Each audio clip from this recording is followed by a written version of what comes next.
So 2010 was characterized by cool spring, rather wet spring, and a very cool summer until August 24th. On August 24th, we had a record heat spike of 107 degrees, and the vines weren't prepared because of the cool weather before.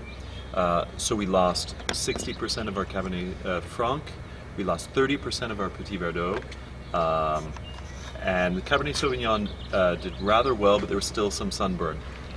So huge work in terms of selection, and it was the only year that Dominus never had any Cabernet Franc. So it was a particular vintage.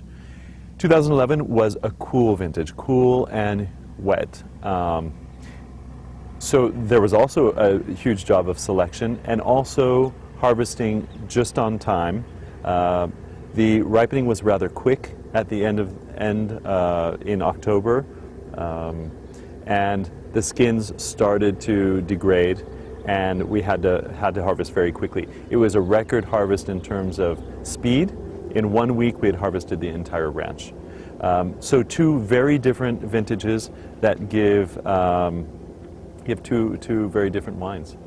Yeah, 2010 for Dominus was an incredible selection process for the blend itself.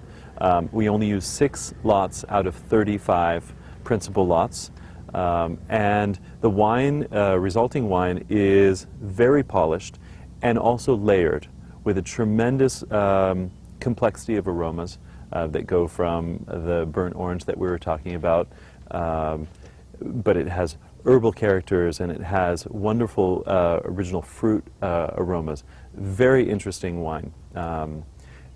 2011, I think, is a more classic Bordeaux style Cabernet Sauvignon.